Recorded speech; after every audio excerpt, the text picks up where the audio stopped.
really do have a great crowd out here today, and it's a great day, truly a great day for me and my family, and for hopefully for all of the AMCOM family as we see Jim Rogers off. You know, I'm glad to see Jim let his hair down a little bit, what there is left of it. You know, we started these speeches. For the guys up from the class, you know, this was like a social paper. We were going to see who would start their speech last. We both decided about 10 o'clock in the office we better write something down just in case somebody wanted to see that there was something on paper. So Jim actually put down a ton of names in that 30 minutes or an hour. I don't know how he even remembered all those names. And he told me he's a numbers guy, so I don't know. If you're here today, you're special to us. And so I appreciate everybody that's here. I'm not going to go through a whole bunch of those names. I do look forward to working with a bunch of you. I am going to go through just a couple. And first is Joe Dunwoody. And ma'am, I appreciate the kind words. I appreciate you presiding today. And I appreciate you having the faith and confidence in me to allow me to take command from Jim. I've actually been trying to get those colors away from Jim for about a year now. And the Army wouldn't let me, and Joe Dunwoody said, no, you know, he's not ready. And I said, hey, he's ready. That's how he wasn't ready to retire. He was just ready to go do something else. I was willing to volunteer him for other jobs, like the J3 at DLA. It doesn't take 2 years to have enough of that. When I got out of the penalty box last summer, I came to see Joe Dunwoody, and I said, man, my preference would be to go to AMCOM, to be the commander there. But really behind that, anything that ends in command is fine. If it ends in 3, I'm not near as enough. So, ma'am, I appreciate you working this and allowing me to take over here. There's some other 4-star generals retired out here that are amazing at representing the officer corps of the Army. General Burns was the first one that I worked for with the crew and served in command of TRADOC. I appreciate you being here. General Cody, the vice chief. You know, I always thought when I briefed General Cody, he was only interested in trucks, but now that I'm here, I see he's also interested in missiles. We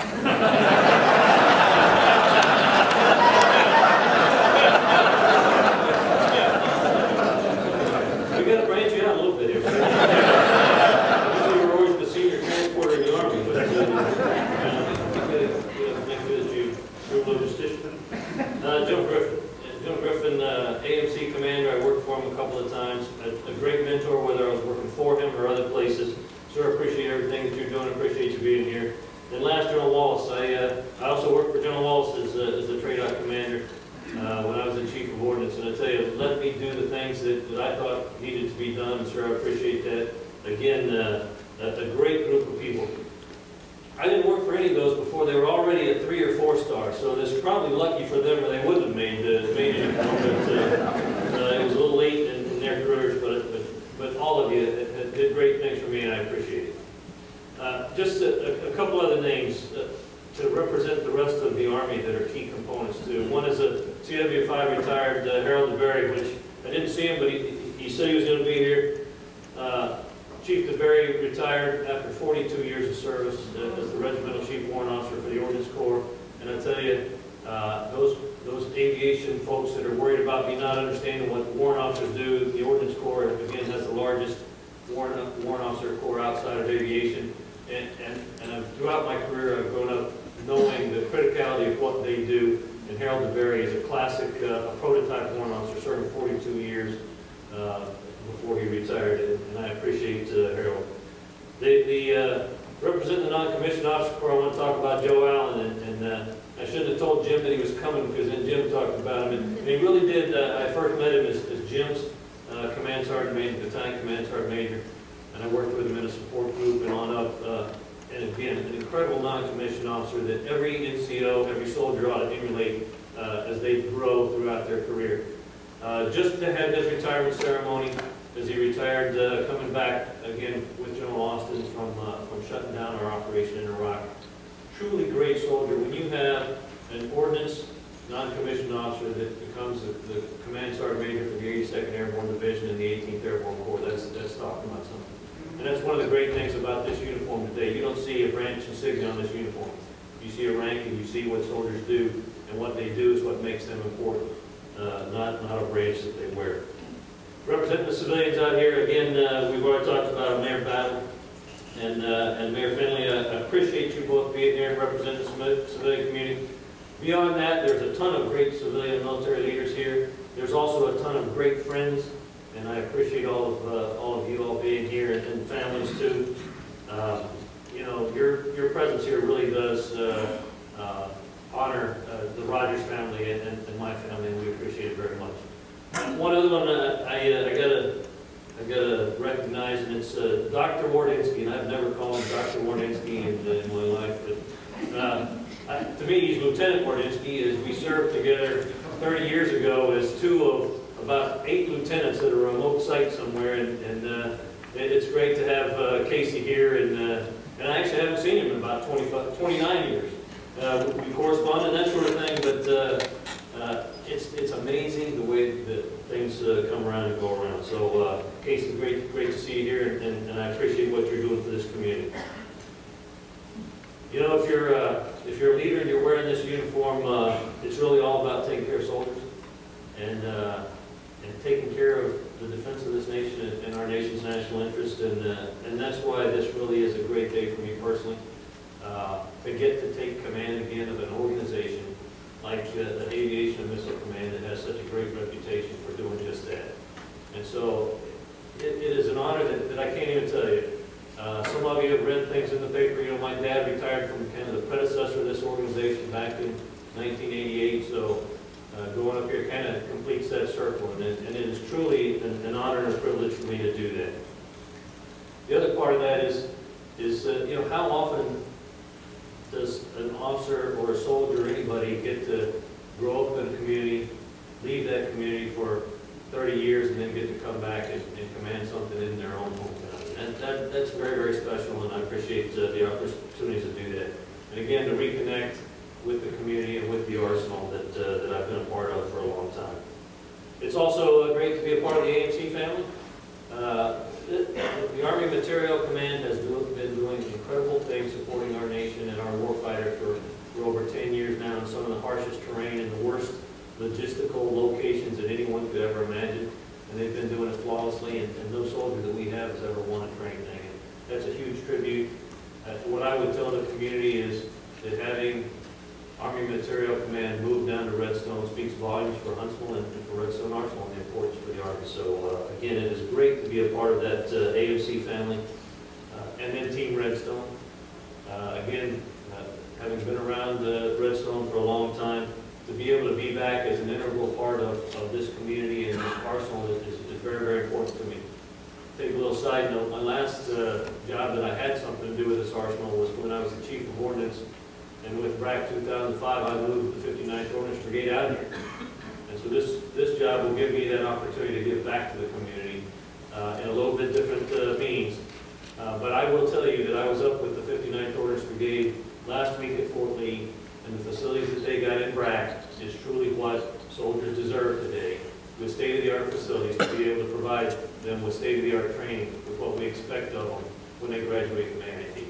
So the loss from Redstone, although as hard as it may have been, was truly a benefit for those soldiers and what they have today. So I just tell you, what they don't have is the support from the community that they receive here.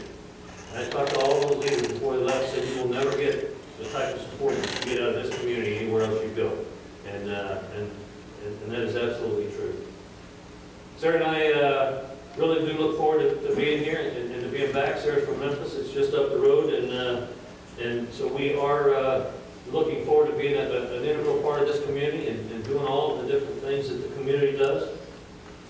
The partnership between the Arsenal and the greater Huntsville communities is superb, and it's critical. People all over the United States know that. And I go back to, you don't realize how good a community you have until you see many of these retired general officers that are here that were passing through at one point, but all of them decided to stay. And that's a tribute to what this community provides when they decided to stay. So again, those of you from the community, I would tell you that you ought to be proud of what you do and how you interact and support this great community. I got friends here from high school on up. I got people in this audience that I have been with at every tour, or every, it wasn't a tour in high school, but it was almost like a I don't know what you want to call it, but for the last 40 years, there's somebody that's here that's been with me during all those times. So there'd be high school, there are some guys that did serve some demerit tours with me up there in the hoodlum section.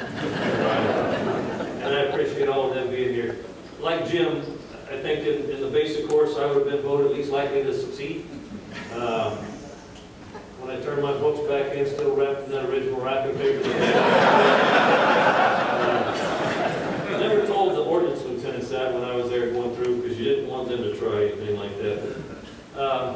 The Army has been a great opportunity, and it has done amazing things for me and allowed me again to come back here. It's super. I look forward to the challenges of working with the Aviation Missile Command team.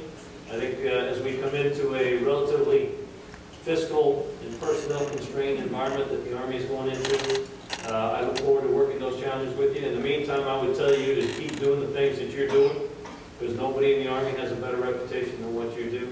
And so keep doing what you're doing. I'll try to stay out of the way. And then as I get on board, we'll attack those new challenges with the same vigor that you've been doing the others. After 6 years at Jim's, it is about time somebody else took the list. You know, I told the news media, I started out, I said, before you turn any cameras on, the name is Lynn. Lynn, not Jim.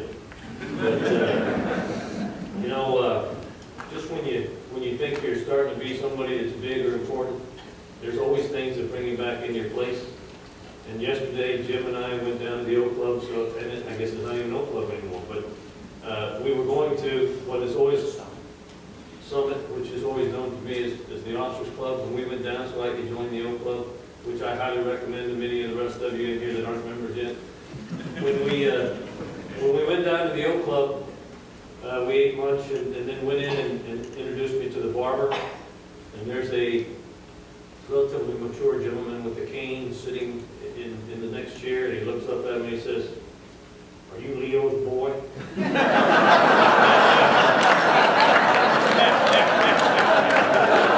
Yes, sir, I am. He says, "I worked with your dad out here a long time ago." And he didn't say any other flowery adjectives. Assuming it was all okay. But you know, again, it brings back in the perspective of all of us are put here for a reason, and I thank everyone for that opportunity. Lastly, a little presumptuous maybe, but there's a lot of people that have called Jim Rogers and Reba. There's people that are here to see them go. On behalf of all of the Army team, Jim, I will tell you on behalf of all of them, and Reba, thanks for what you've done. Thanks for your service, and Godspeed. I'm glad you're not going far. Again, we've known each other for a long time, and I'm glad you're not going to go far. Thanks to everyone for coming today. You truly do honor all of us with your presence here. I would ask that you keep all of our soldiers in mind, no matter where they are around the world. And I look forward to working with all of you. Army strong. Good.